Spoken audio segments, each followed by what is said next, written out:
Namaste, welcome everyone. Thank you for joining today's webinar on Autobiography of a Yogi, an immersive exploration of the life-changing book with Shri Philip Goldberg. We're going to get into this impactful book.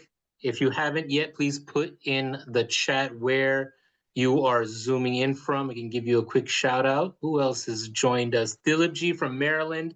Glad to have you on. Paresh and Smita Devani from Kenya, Nairobi. Welcome. Dr. Chitur from New York. Poonam from Philadelphia. Mirabai from Ananda Village in Northern California. Glad to have all of you with us today. Manjiriji from Chicago. Candice from Brooklyn, New York.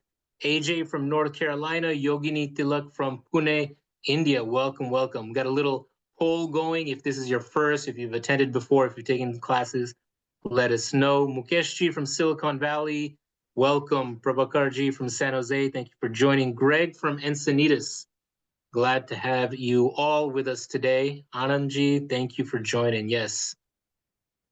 All right, let us get started. Let me give a quick introduction to today's webinar. And of all of the books that spread Hindu Dharma beyond India, none has had as much impact as Paramahansa Yogananda's iconic memoir, Autobiography of a Yogi.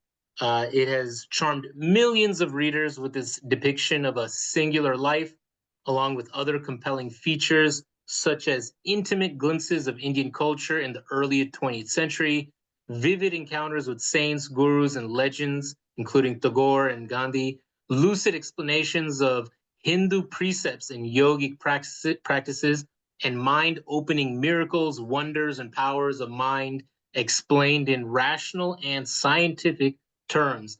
And so in this webinar, we're going to introduce this seminal text for those who are not familiar with it. And those who've already read it will revisit it with fresh eyes. This Yogananda's classic biography, Autobiography, was published in 1946, and it provides descriptions of core Hindu teachings with skillful adaptation of Hindu Dharma to modern American culture and values. We're also going to highlight what was left out. And as the author of the groundbreaking biography, The Life of Yogananda, Shri Philip Goldberg will fill in the many gaps, bringing to light facts about the writing of the book, its publication, and other important details about Yogananda's complex and fascinating life that are not mentioned in Autobiography of Yogi, or sometimes not anywhere at all. So this book is as relevant today as it was 75 years ago. And we're going to dig deep into this with our guest, our faculty member, Shri Philip Goldberg. It's always a pleasure to have you with us for these webinars and teaching courses at Hindu University of America. So let me give Philip G a quick introduction. He's been studying the world's spiritual traditions for over, I think, 55 years as a practitioner, teacher, and author. His numerous books include American Veda, From Emerson and the Beatles to Yoga and Meditation, How Indian Spirituality Changed the West, and The Life of Yogananda, the story of the yogi who became the first modern guru. Philip G is an ordained interfaith minister, a spiritual counselor, and a meditation teacher as well. He's an illuminating and entertaining public speaker who is presented at universities, religious and spiritual institutions, yoga centers, festivals, various other venues throughout the US and India. And we are proud to have him as a faculty at Hindu University of America. And so with that brief introduction, let me hand it to Phil G to get us going on today's webinar. Thank you, Encore. I should have you introduce me every time. Welcome, everybody. This course, which begins in April, is one of 3 or 4 that I've done with HUA, and it's always a special treat for me. I have to, just to give you a little background, I first read Autobiography of a Yogi in 1970 when I was a young seeker. I'd already absorbed a great deal of Hindu philosophy. I'd already begun a meditation practice and doing some hatha yoga. And I'd read, the Gita, I'd read various Upanishads and commentaries on Vedanta. I was an eager young seeker. And when I read Autobiography of a Yogi, I became one of millions of Americans and many in that generation of seekers who was deeply influenced by the book. For many people, it was their first exposure to Hindu teachings. Unlike them, it was not in my case, but it illuminated a great deal. And it gave me the sense that, oh, I need to go to India. I want to absorb part of what he was writing about. And I still have the copy that I read in 1970. And until I settled for a long time in Los Angeles, I had moved around a great deal as a young quasi hippie. And this book is one of the very few things that went with me wherever I went. And in thinking back, I was looking at the cover. It cost $5, this hardcover back in the day. And at the I would not have had $5 to spend on a book. So I must have borrowed it from somebody and never returned it. And so whoever you are, whoever loaned me the book, my deepest apologies, but it was for a good cause. And I always like to joke that um, writing about Yogananda, writing about the influence of him and all the other gurus who came to America was my way of paying off the karmic debt of stealing somebody's book or borrowing it and not returning it. Over the years, uh, since I published American Veda and then Yogananda's my biography of him, I've had occasion to reread the book many times. And each time I've taught the course at HUA, we go through the book chapter by chapter, 4 or 5 chapters a week for 10 weeks in order, and just go through the book and discuss it. And I then, as Ankur said, bring out information that's not in the book that I discovered in the course of my research. And every time I go through the book, I learn something new. And it's remarkable how much is packed in those 350 pages. And each time I teach the course, I uncover something and I think, how did that get in there? Why didn't I see that before? And that's a common experience, of course, with people who read important books and reread them, especially after they haven't touched them for a while. And so the book remains a source of illumination and inspiration for me and for millions of other people. And when I wrote American Veda, for those of you who aren't familiar with it, it covers a couple of hundred years of history of how Hindu teachings came to America and transformed the spiritual landscape. And I think that's one of the most important developments in American history and is rarely fully understood. But in that context, I profiled all the important gurus and swamis and yoga acharyas who came here and had an impact on the culture and had many followers. And the institutions they left behind, because very few are still alive. And in that context, Yogananda emerged as one of the three most influential, and probably the most influential, depending on how you look at it, of those teachers. And he was the first prominent Hindu teacher to come here and make America his home. He came at age 27 in 1920, and with the exception of a year in India in the 30s, lived here in America until his passing in 1952. So he spent 32 of his 59 years here, or 31. And one of the things you discover when you read American Veda, if you're paying it, I mean, read Autobiography of a Yogi if you're paying attention, is how much he leaves out.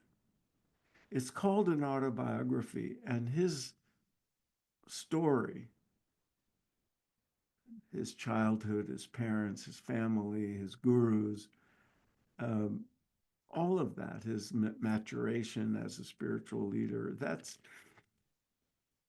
the subject of it. It's rare that a prominent guru will write so much about his personal life and his personal past. So it's a tremendously important book in the sense that it gives you insight into what the life of a Hindu monk and a world teacher is like, a Jagat Guru.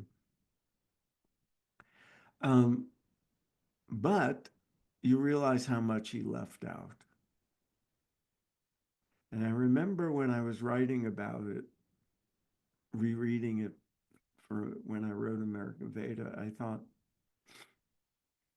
somebody someday, his life is so interesting and so compelling. Somebody has to fill in these gaps that he left out. And after American Veda was published, and I thought, what do I want to do next? It occurred to me that maybe I should write that biography. So I reread. Of course, the first question my agent and people said was, why write a biography of somebody whose autobiography has sold millions of copies? And I said, because he left out a lot. And I reread the book to make sure I was correct. And sure enough, there are passages like, and 4 years was spent in Boston. And I thought, well, what happened during those 4 years? Uh, and that's what my research began to uncover and what I filled in my book and what I like to bring to this course uh, when we go through Autobiography of a Yogi week by week. And I could say, well, what he left out was this happened and that happened and so on and so forth. So that's the overview of why this course exists. I think it's terribly important for people who care about Hinduism, especially as it's been adapted to the West, uh, to have a familiarity with this very important book. And I should say, as was Ankur indicated in the introduction, the book is much more than a life story. He profiles important Indian luminaries who he got to know, like Rabindranath Tagore, and Gandhi, and some of the leading scientists and intellectuals and spiritual masters, but also a lot of people of great interest who are not widely known, who came into and out of his life, including, of course, his own gurus, his guru Parampara. And so I encourage everybody to read the book, but a good way to read it and get more out of it is to take this course and join us as we go through chapter by chapter, uncovering gems. And one of the interesting things that happens in the course of the discussions every week is you realize that some people can't come away with reading the 4 or 5 chapters each week with different insights, things that you didn't notice or didn't think of. And so you get much more out of the book that way, not just from my commentary, but from the fellow students who, everybody reads books in their own way. Everybody notices gems that other people might have missed and has a perspective to add that others may not have. There's usually in the course some Yogananda devotees, people for whom Yogananda is their guru, who are members of or associated with one of the teaching lineages in Yogananda's name. And so they bring some special insight, and I'm hoping some of them will be with us in this coming course. With that overview, I'm happy to open it up, Anko, to questions for yours or others. Great. Yeah, so let's start taking questions. I know people were saying, speak louder. Phil G's having a little bit of a sick, is a little cough, so he's under the weather. But as we go forward, if you can speak closer to the mic, I think people would appreciate it. But that was a nice. Is this better? Yeah, yeah. Oh, okay. I wish you had Okay. known. I'm sorry. I hope you didn't miss anything. Well, let's start taking people's questions. So if you have questions, you can put it in the Q&A box. Don't use the chat, please. If you raise your hand, I can even unmute you so you can voice your questions as well. And if you didn't yet, please put in the chat where you're zooming in from. I can give you a quick shout out. Here's our first question. Dr. Shashi, I guess you are in Nairobi, Kenya. He's asking if you have a center in Nairobi, Kenya. Maybe a broader question is talking about its impact in America and abroad, and the international connection, if you want to get into some of that. Well, I can say that Yogananda's legacy, I mean, one of the interesting things about the book is, and this, of course, isn't in the Autobiography of a Yogi, but I, uncovered it in my research. The first half or so of Yogananda's time in America, he spent traveling around the country a great deal, and also to Mexico and for a while. Then he went to Europe and India in the mid-30s, spent a year in India, and then came back to America, never returned to India, even though he wanted to. And in the last years of his life, he was more stationary. He had established his international headquarters in Los Angeles. They had opened a oceanfront ashram kind of place and a temple in out near San Diego. They had a place out in the desert. And he spent most of his time in those years fortifying his organization, which had become quite extensive, and giving talks, all of which were assiduously recorded and transcribed. And many of his talks ended up in collections, written collections, transcribed into written word and in collections of his talks, which is part of his literary legacy.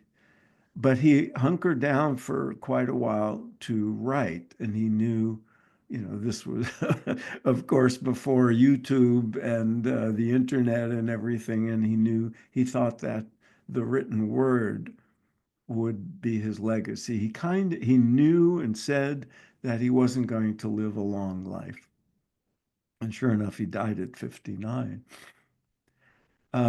So he wanted to assure his legacy, his teaching, that his contributions would survive his passing.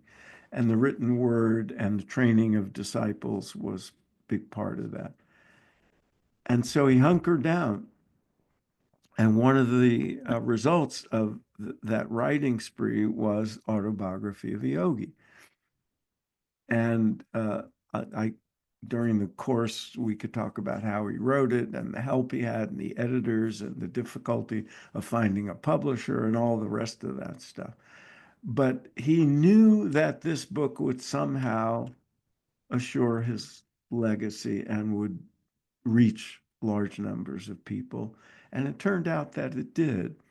So one of the consequences of the book coming out is it brought him and his messages to people he could never have reached in person. And so within years of publication of the book, there were centers in other countries, not only more in North America, but they started to open in other parts of the world because the book got either read in English or translated into other languages. And over time, there's a huge international network of centers, most of them under the auspices of the organization he established, which came to be called Self-Realization Fellowship, headquartered in Los Angeles, and with outposts all around the world. In India, it's called Yogoda Satsanga Society. There are other smaller groups, international and local, teaching in the name of Yogananda and his lineage, such as the Ananda Worldwide Sangha and other smaller ones. And they too, in some cases, have outposts in different parts of the world. So you can Google, to get to the original question, you can Google Self-Realization Fellowship and Ananda Sangha and see whether something exists where you are. I can't answer the question about Nairobi, but you can find out online. Thank you for that, Phil. Mukeshji, he's taken your course before. He says he's going to take your course again. Mukeshji, I think you're unmuted if you want to just say a comment. No, I just wanted to make a comment that I did take this course last year. Highly recommended to the people that are on this seminar. I can tell you the teacher has his moments of humor and will keep you well entertained. Thank you, Mukesh. But okay, you can give me the $5 later. But in speaking bluntly, I highly recommend this course. It changed my life. I come from a conservative Gujarati family, born and raised in Africa, U.S., and India. Hindu by birth, yet it's not learning religion, but finding your inner self. And I sort of, after the course, read the book. I had to reread the book because, in all honesty, it's not an easy one to absorb. There are other books that will be recommended, but it allowed me to change my thinking in a big way. And if again, at least for me, and based on my experience and where I was and where I am, I absolutely 100% recommend that this course be taken. It is incredible. I'll leave it at that. That's great. Thank you, Mukesh. We did not plant him. No, we didn't. No. As I recall, you have a science background. I am an engineer by background. I did have a science background, and if you recall, during the course of the the course, many times the conflict was always the logical mind, right? And even in reading the book, for those of you that have not read it, there are passages where you'll read it and say, "Come on, that's impossible. I don't want to, move on," right? But I visited Shirdi at the Sai Baba temple in December, and I read something that has now stuck with me in a big way. Things that are in your mind impossible are so because you don't understand. That sounds very scientific to me, Mukesh. Oh, God. Thanks, Uncle. Thanks, Uncle. You can put me back on Thank mute. you, Mukeshi. Glad to have you on. Thank you for being on the webinar.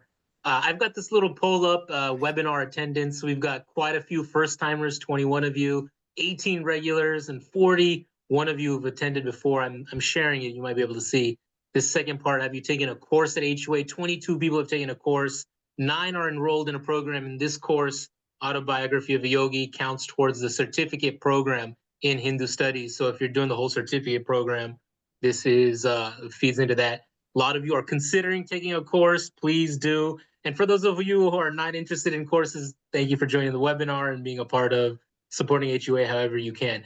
We have kind of 2 questions on Vivekananda, right? Asking, did Yogananda ji use or further Swami Vivekananda's ideas, or were they different? And then also, were they contemporaneous? Did they meet? Did they discuss?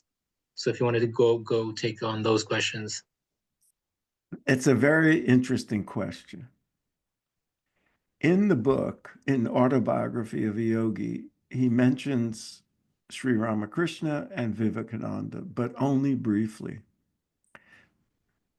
And I think Vivekananda, and by inference, Ramakrishna, had a very big influence on Yogananda. Chronologically, they, well, let me put it this way. Yogananda was born in 1893, the same year that Vivekananda came to America and made such a big impact at the Parliament of World Religions in Chicago that many of you, if not all of you, know about. And so in the ensuing years, there were only 9 years. So Yogananda was 9 years old when Vivekananda passed away. So they never met. But the influence was great. Yogananda's family moved to Kolkata when he was, I think, 13. They were in other parts of, mostly Bengal prior to that. And we could talk about his family and his father and his job and his mother's death and all that. That'll all come up in the context of the course, and it's fascinating. But Yogananda's teenage years and his college student years and his first couple of years post-college as a Swami were all in Calcutta or the surrounding areas. His guru was not far away, and so in Serampore.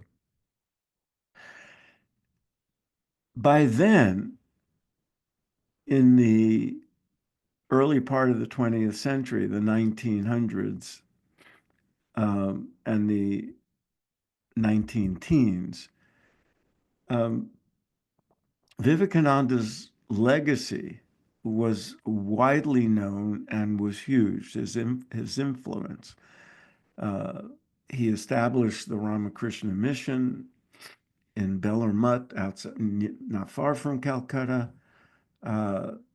They had a big presence in Calcutta itself, where Yogananda was growing up, spending his teenage years, formulating his perspective on life,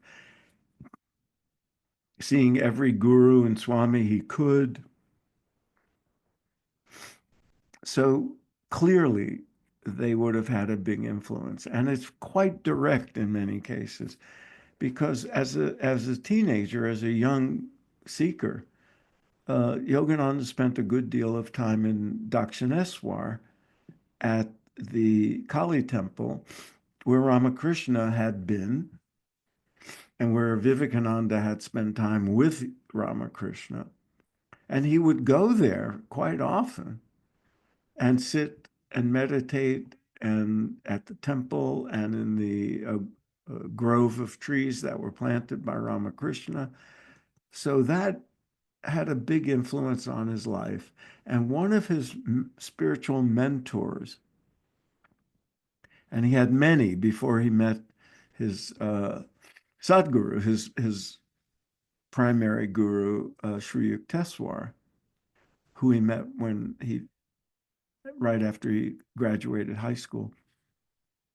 But one of his mentors was a man he called Master Mahasya. And those of you familiar with Ramakrishna and his great life may have read the Gospel of Sri Ramakrishna, which was composed by an author who just calls himself M as the author of the Gospel. And it's been translated into English by swamis in that order of Ramakrishna mission. M was Master Mahasya. And after Ramakrishna's passing, he had a school in Calcutta, a walking distance from where young Yogananda, before he was Yogananda, when he was Mukunda Lal Ghosh, he would go and spend time with Master Mahasya, M. So, and M would take him to the Kali temple. So that influence was great on Yogananda's, the formation of Yogananda, of the young man who would become the world famous Yogananda.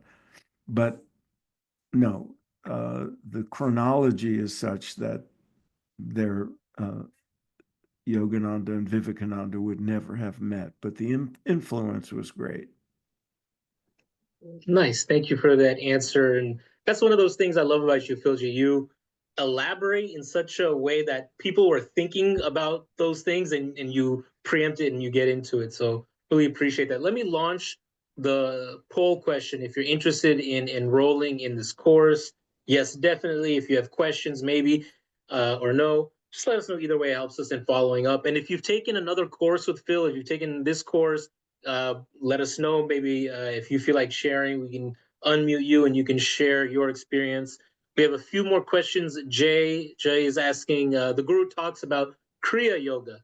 Could you throw some light on that? And Kriya Yoga is so popular now, and maybe you can trace some of its roots. Yeah, we definitely talk about that in the course, because Yogananda, I think there's an entire chapter just his description of Kriya Yoga. But it should be understood, as many of you no doubt know, Kriya simply means, it applies to any action taken in the pursuit of the goals of yoga. So there are many, many teaching lineages that call what the techniques and methods they use Kriya Yoga. And that's legitimate, because Kriya is a generic term for actions. Has the same root as karma, as I understand it. I'm not a Sanskrit scholar.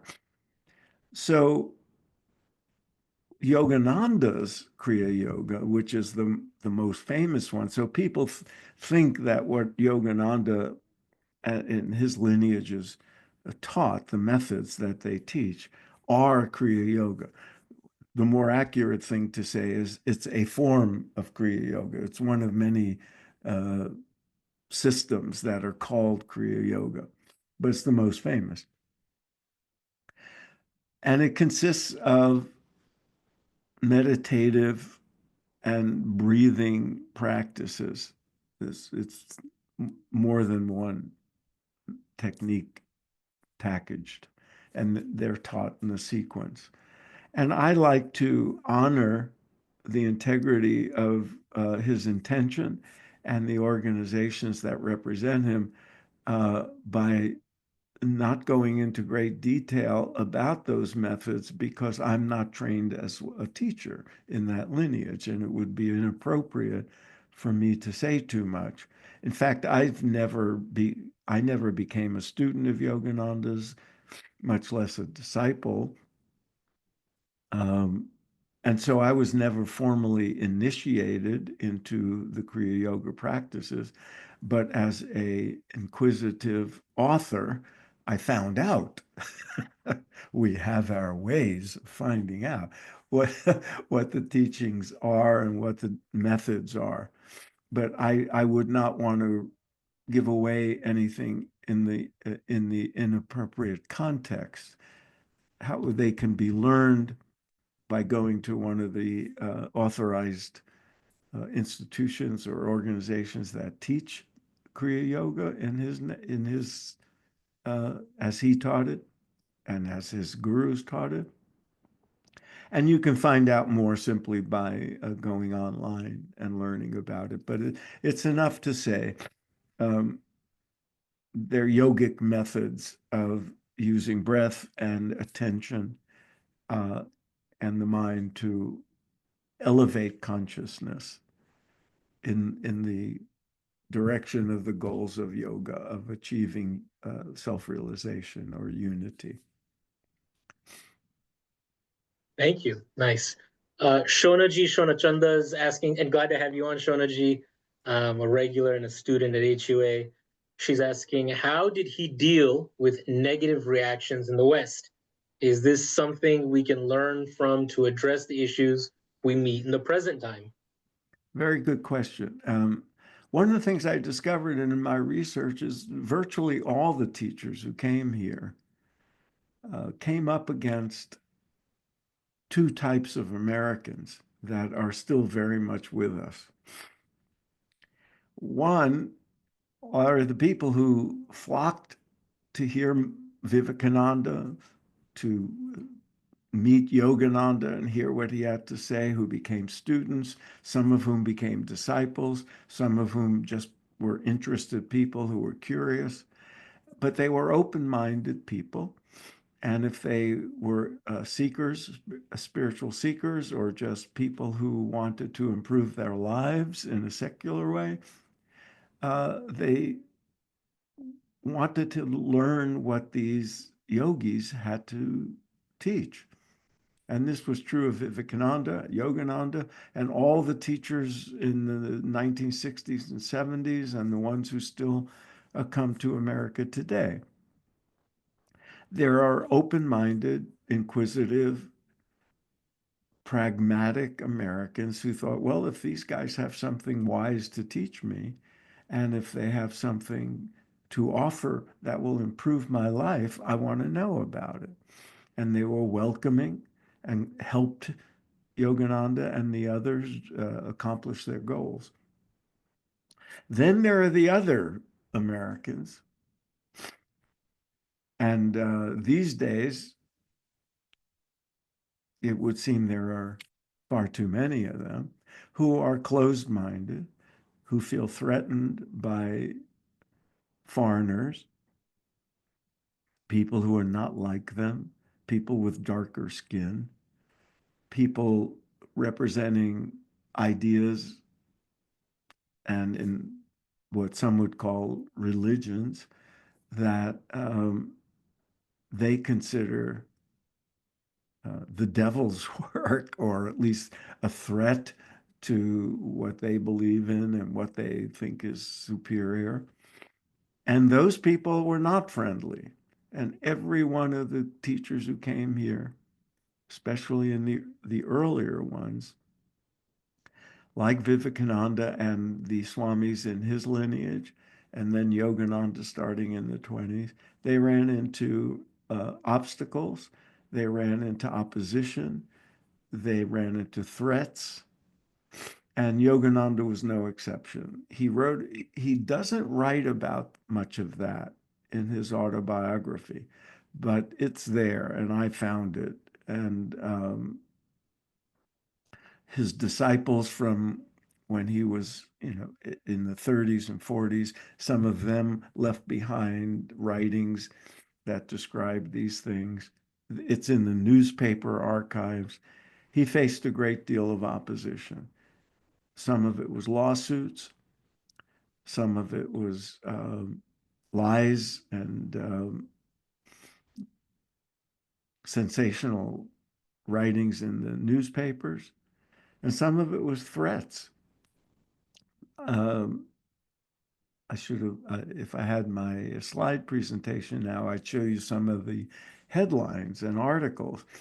But there was a period of sensationalism even before Yogananda came, addressed at, the people were, some of the Swamis who came after Yogananda, after Vivekananda, were just teaching quietly in places like New York and Boston and San Francisco. And they were accused of, people were afraid they were seducing American women with their hypnotic mind power and things like that. And it was very sensational stuff. And so Yogananda ran into that as well. It's an interesting phenomenon, but if you go to yoga studios today, you'll see the women constitute a bigger percentage of the students than men. And it was that way with the people coming to hear Yogananda and the others, and to take his courses and to learn Kriya Yoga and other methods that he was teaching and to get more deeply into the philosophy. It tended to attract more women than men, partly because women had more free time, affluent women had more free time, and partly because they were more open-minded. And that seemed threatening to some people. So, his life was threatened, and and racism came into it. You have to understand that in the 1920s, the Ku Klux Klan in America had a big resurgence, and there was a great deal of racism. It was mostly directed at African Americans, of course, but anybody with dark skin. And there was Yogananda. Um, he was not only of darker skin and not only represented what many people thought was a primitive and backward religion, but if he had kept his appearance, he would have been a bearded, long-haired Swami. But on the boat coming over here, he was warned that he was going to face that kind of bigotry. And so he shaved his beard. It's fascinating.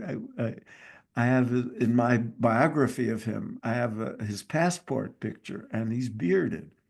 And then he arrives in America shaven because he shaved on the boat.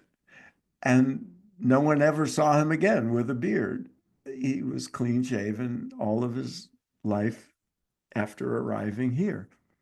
But he kept his hair long because that would have been cutting it would have been a great violation of his vows as a Swami. So he kept his hair long, but he learned very quickly that if he were wearing his Swami ochre outfit and with long hair, he was going to be harassed in the streets of Boston, which was his first stop here.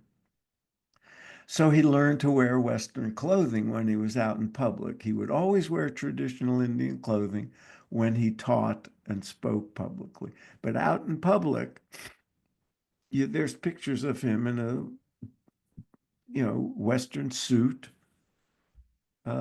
usually without, not a tie, just the button collar, and an overcoat and a fedora hat. And he would tuck his long hair into his collar so it wouldn't be flowing and visible.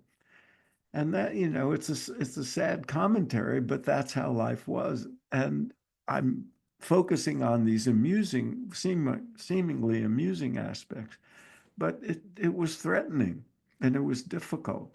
There was one incident when he was teaching in Miami, which at that time was really part of the Deep South. And he faced this opposition and threats on his life to the point where the local authorities advised him to leave because they couldn't guarantee his protection. And this was headlines in newspapers and stuff. And he spoke out against it, to his credit, but he faced it. And there were times when it was very difficult, and there were lawsuits and betrayals. And at one point, many times, he said,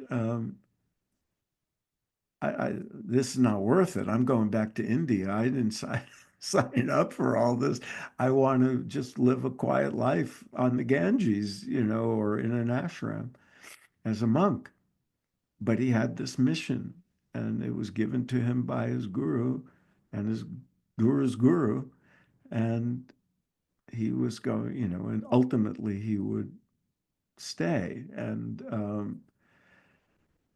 fulfill his mission. But it was hard, harder than he lets on in his autobiography. But he worked at it, and he had a lot to overcome, just as the others did.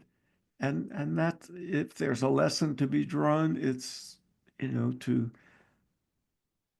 be strong and counter the misinformation and the bigotry and the racism and everything else that is part of American life. And it affects, not just Hindus, not just people of brown skin, but people who think differently and people like me. So we have to be alert and offer resistance, and as he did, and the others did. Vivekananda ran into a lot of that from fundamentalists. There's Christians who denounced him as doing the devil's work and all that, and wanted to shut down his teachings. And so it continues, but things are certainly a lot better than they were 100 years ago when Yogananda first came and was doing his thing. But it persists. Great. Thank you for that and expounding. Shonaji, thank you for the question. I don't see any more questions right now. Maybe we'll give folks another minute. If you have a question, put it in the Q&A box. If you didn't put where you're zooming in from, I can give you a shout out. Philji, why don't you go through the requirements of the course a little bit? Already people know you're going to go through the book chapter by chapter. It's going to be on our HUA learning management system, the Zoom link, specific assignments, other things will be on that on our learning management system. You log in, you see it. But if you want to just go into what is expected of students, what are the assignments like, how does the class progress, just give folks a feel for that. I will. But before I do, I just see in the chat that somebody here is named Guru Prakash. That's not the same friend of mine from New Delhi with the name Guru Prakash, is it? Are you here, Guru?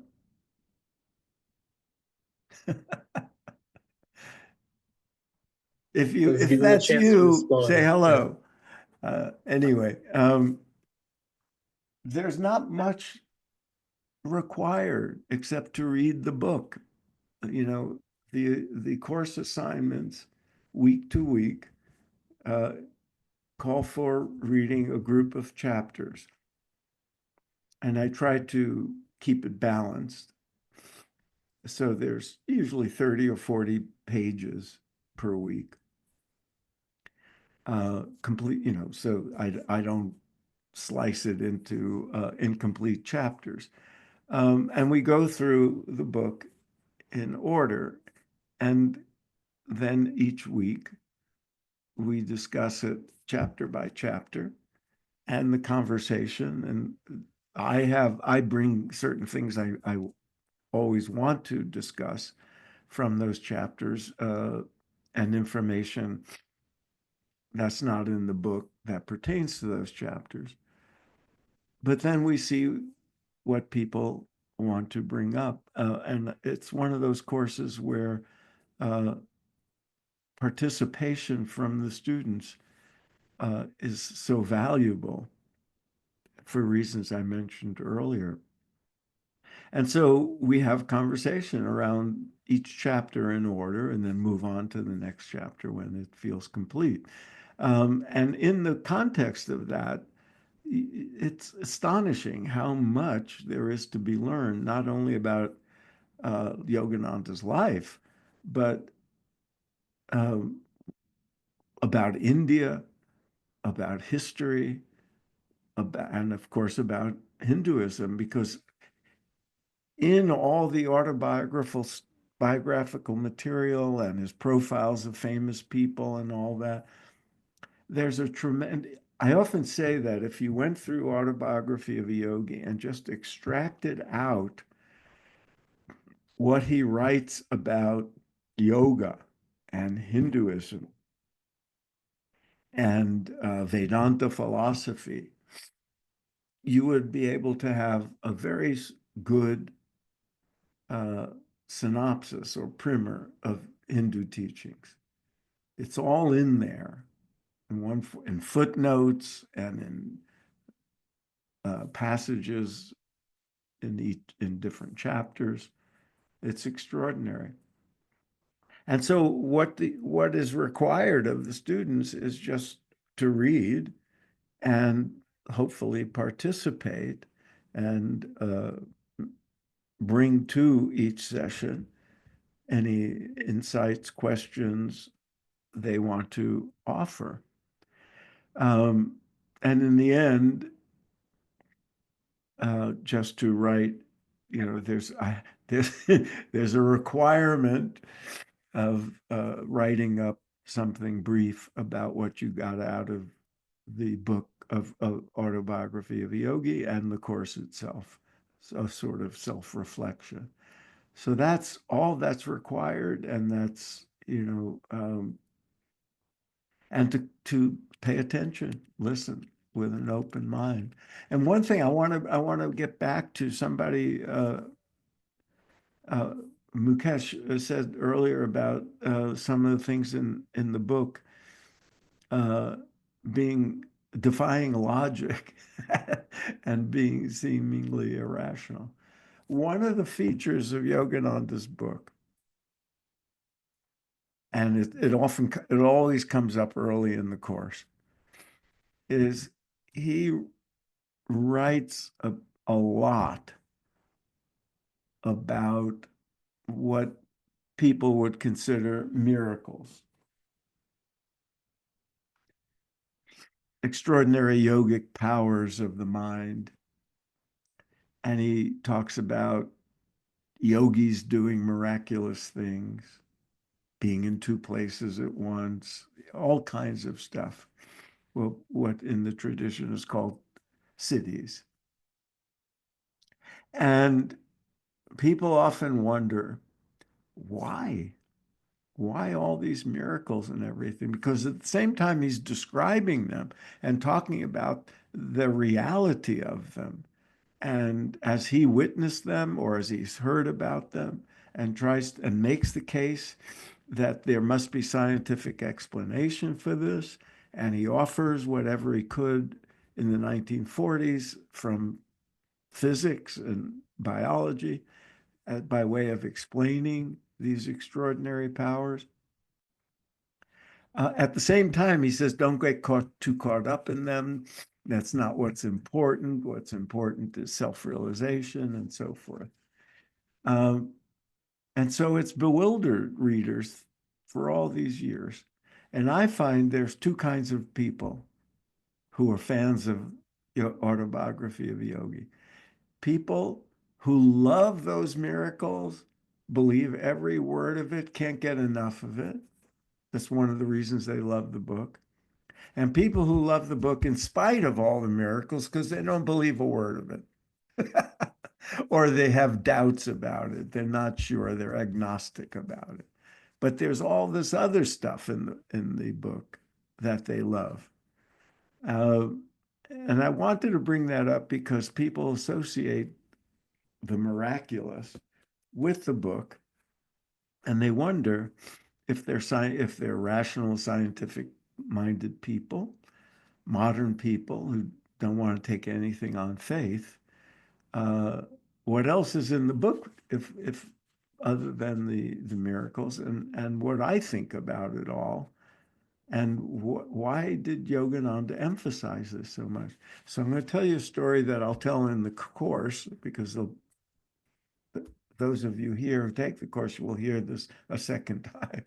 But when I was when I was doing my research, the person I would contact who was assigned to answer my questions and give me information that I requested from Self-Realization Fellowship is now the president of the whole organization. He became that shortly while I was doing my research. And I said to him one day, Brother Chidananda, I said, why do you think Yogananda included all these miracles and wonders, even as he was saying, this is not what the most important thing is? And he said, it's right there in the book. I said, what do you mean? And he points to what's called in publishing the cover page here, where the title and the publisher is mentioned. And right there, he quotes the Bible. Except ye see signs and wonders, ye will not believe. And I'd never noticed that. But there he was saying, putting all this stuff in there because some of you will pay attention because I'm telling you about miracles and wonders. Otherwise, you might get bored. And by getting your attention, I can then talk about the cosmology and the revelations of the great rishis that gave us what Hinduism has brought to the world. The teachings about consciousness and awakening and enlightenment and realization. And so that's just a little side note, but I wanted to get back to it. Nice. Vani Munyam from Orlando, Florida, thank you for joining. Elizabeth from Northern California says, very interesting, Phil. Thank you. Thank you, Elizabeth. I've got details of the course in the chat. It's going to start on April 17th, almost 2 months out. It's going to be on Thursdays at 8 p.m. Eastern to 9:30 p.m. Eastern. So April 17th to June 19th on our quarter system. Justin from Poland is stating and asking, Swami met Ramana Maharishi and Srimati Anandamayi. Did he ever refer to Sri Aurobindo or his work? Actually, Sri Aurobindo is a distant relative because the last names in Yogananda's family name and Aurobindo's was Ghosh.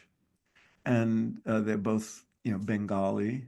And he does mention him, but not in any great detail. As the questioner points out, he gives a chapter to meeting Ramana Maharshi.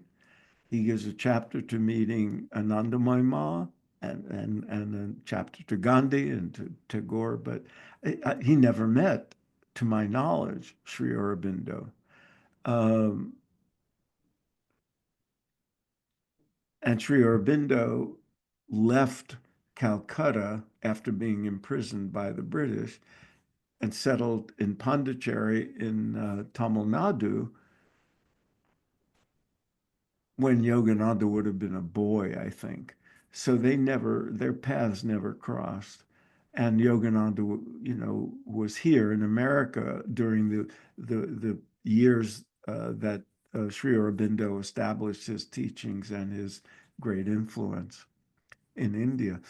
So, yeah, it's a shame that he didn't say more about Sri Aurobindo. But thanks for reminding me that there's material about his encounters with Anandamoy Ma and Ramana Maharshi that are not in the book that I found when I was doing my research that we'll get into in the course of the course. Great.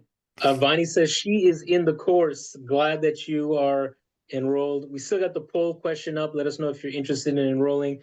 I think we've taken all of the questions. I don't see too much more. Maybe Binduji is asking, do you discuss the process of self-realization during the course? To the extent we can, sure, but only to the extent that such things can stand up to discussion. But yes, the notion, I mean, it's such an important part of Yogananda's life and work. And so it comes up in the book, in his book, and we can elaborate on it as we normally do and apply it to our lives now, here in 2025, as best we can. I mean, Yogananda's teachings on self-realization are very consistent with everything in Vedanta, everything in yoga. It's the core of what we think of as Hinduism. And so we can't not talk about it. But there's no one process. It's just a life's work. Actually, there is one more question. Carrie is asking, and speaking of 2025 and what's going on in the world, right? What do you think Yogananda would say to people today if he was alive in the US and witnessing the extraordinary political divide in our country? And I know, Phil, I follow you on Facebook or we're friends, so I know you make some comments. We won't get too much into it, but maybe from that, what would don't get me Yogananda say? started, man. We'll be here for a long time. That's a really good question. And one of the things I always say about Yogananda, when my biography of him came out, I gave a number of talks and stuff, and I called it Life Lessons from the Life of Yogananda. And there are many. He was a monk. Most of us are householders, if not all of us. But he could be seen as a role model in many ways because of his devotion to the spiritual life and the integration of a deep spiritual inner life with the responsibilities of outer life for those of us in families and marriages and stuff, and as citizens. And one of the things I found inspiring is that he did not ignore the realities of what was going on in the world in his time. And he had the courage to speak out. He spoke out against racism. He spoke out about America's immigration policies. He wanted to become a citizen. He was not allowed. He finally became a citizen for the last 3 years of his life because he could become a naturalized citizen finally when the laws were changed. And then they, of course, didn't change completely until 1965, long after he was gone. So, he spoke out against this. He spoke out against fascism. He spoke out in favor of Indian independence and the independence movement. And that took courage because he was here as a British subject until independence in 47. The British were spying on him. This comes out in my research. They had an eye on him because, as they had on any Indian or any person who fell under the auspices of the British Empire, they could have deported him at any time. They could have had America deport him back to India. So he had to be a little careful. Um, there are reports about him being, discussed that he was suspected of being, in cahoots with Gandhi, and they were keeping an eye on him. And he knew it, I'm sure. But he spoke out, and that took some courage. And so I think you can know for sure about somebody who died in 1952, but I think he would not like xenophobia. He would not like bigotry. He would not like racism. He would not like cruelty on the part of leaders of any country. He certainly would not like countries invading other countries. So I'd like to think, he would be speaking out, but of course we can't know. Thank you for that. Kind of little going forward on that, Ramasetti is asking how yogis gave out their full potential from the human body and soul, right? The process of healing. Just, I don't know, making the maximum out of what you have, right? Your mind, body, soul. That's right. If it's the mission that you're on, and how do you fulfill it? And maybe this can pivot into your closing statement. Well, all that kind of thing is, of course, part of what Yogananda was here to teach, the yogic perspective on life. And for me personally,